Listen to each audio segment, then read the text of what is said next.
शामिल करते हैं लाहौर से, जहां निगरान वज़ीर-ए-आला पंजाब मोहसिन नकवी ने कहा कि किसी सरकारी मुलाजिम को किसी भी पार्टी के जलसे में शमूलियत की हदायत नहीं की।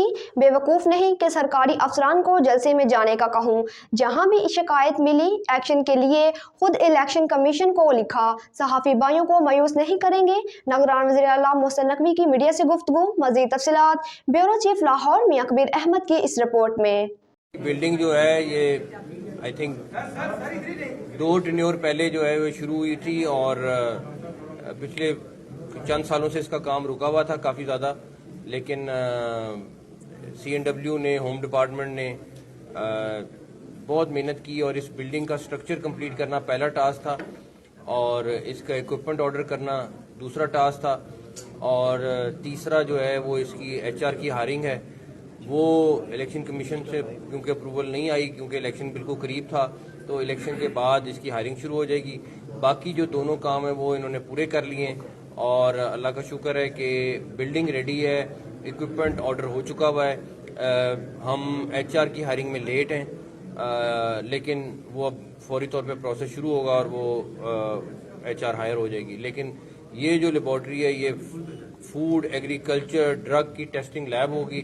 ये पूरे पाकिस्तान की one of the best state of the art lab होगी और इसकी जो टीम है और जो अभी DG हैं और उन्होंने सारों ने, डॉक्टर अमजद साहब, इन सारों ने अब टास्क आगे यही है कि जो हमारे पुराने DG थे जो फौत हो गए हैं, जो उन्होंने जिस तरह के लेबॉर्ट्रीज़ के पंजाब के स्टैंडर्ड सेट किए हैं, उन्हीं स्टैंडर्ड्स को दोबारा हम मेंटेन करें और उससे बेहतर करें, कम ना करें।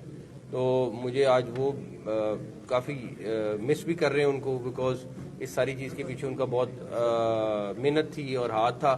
तो अल्लाह ताला उनको जन्नत में जगह दे और होपफुली ये अप एंड रनिंग जल्द अज जल्द होगी इंशाल्लाह। सर, 2 चीज़ों के ऊपर बात करना चाहूँगा। एक तो ये आपका हालिया दौरा सऊदी अरब था, बड़ा ज़बरदस्त। दूसरा आपका एक वफद जो है इस वक्त कनाडा के अंदर भी मौजूद है, जो कैनेडियन हुकाम के साथ कुछ MOU साइन कर रहे हैं। दोनों के ऊपर बता दें और हो सके तो आखिर में वो टूडा वाला भी बता ही दें।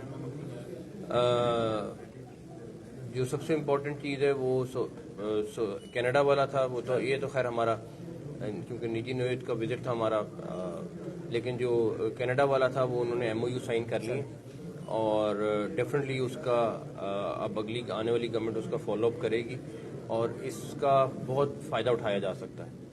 और इस टाइम कनाडा में HR की शॉर्टेज है, लेकिन हमें जिस तरह हम लोगों ने उनके साथ बातचीत की, सारा कुछ किया। आज टीम अभी रात को वापस पहुंच रही है, जब वो एक दफ़ा आ जाएंगे, क्योंकि मेरी उनके साथ डिटेल बात नहीं, कि उनको ये उन्होंने बताया कि काफ़ी अच्छा चीज़ों में रही हैं, तो वो रात को भी आज आएंगे तो फिर ब्रीफ करेंगे इंशाल्लाह। अच्छा सर, ये बताइएगा कि आपके दौर में जो मनसूबे शुरू हुए थे, जिनमें SL3 है, बंद रोड है और लाहौर के 4-5 अस्पताल हैं, इसके अलावा जो कंप्लीट होने वाले हैं, तो ये बताएं कि ये कब तक कंप्लीट हो जाएंगे, इनके इफ्तिताह जो है वो कब तक होंगे? ये इंशाल्लाह ताला 7 तारीख तक तकरीबन सारे अप एंड रनिंग होंगे इंशाल्लाह। अच्छा सर, एक तो ये बिल्डिंग 7 साल से आप तखीर का शिकार था मनसूबा, तखीर होने से इसमें कितनी लागत में इजाफा हुआ और इस इजाफे का कौन जिम्मेदार है? और दूसरा सर, मैं इतना बता देता हूँ, 6.7 बिलियन इसका ओरिजिनल था और 15 अरब में ये ख़त्म हुई है। अच्छा सर, एक ये था सवाल कि मुख्तलिफ सियासतदानों जो इलेक्शन लड़े हैं, खुसूसन उम्मीदवार और सियासी जमातों की जानब से इल्ज़ाम लगाया जा रहा है कि जो सरकारी अफसरान हैं वो किसी न किसी जमात के कारकुन बने हुए हैं और खुसूसन एक जमात की जानब से ये कहा जा रहा है, जिसका नोटिस भी लिया गया है, कि कुछ सरकारी अफसरान को ये हिदायत जारी की जाती है कि इलेक्शन जो इंतखाबी मुहिम है उसमें खुसूसन जलसों में शिरकत करें। क्या आया आला सतह से कोई आपने ऐसे इक़दाम जारी किए हैं, जो हिदायत जारी की हैं कि आप जो सरकारी मुलाजमीन हैं या दीगर मुलाजमीन वो जलसों में शिरकत करें, जिसका इलेक्शन कमीशन ने भी नोटिस लिया है? ना, मेरी बात सुनो, मैं तो इतना बेवकूफ़ नहीं कि आप अगर साल बाद ये समझते हो कि मैं ये इंस्ट्रक्शन दूंगा तो फिर अल्लाह मालिक है ना। कोई ऐसी चीज़ है ना हम ये अफोर्ड कर सकते हैं। जहाँ जहाँ से शिकायत आ रही है तकरीबन कई जगहों पे एक्शन हो चुका है और जहाँ कोई इस तरह की एक्टिविटी हुई है वहाँ पे फौरी तौर पे हमने इलेक्शन कमीशन को हमने इन्फॉर्म किया है कि जी ये इस तरह हमारा हुआ है, तो इसको ट्रांसफर करने के लिए हमें इजाज़त दें। इट्स अदर वे राउंड, हम इंतज़ार भी नहीं कर रहे, हम खुद अप्रोच करके कह रहे हैं।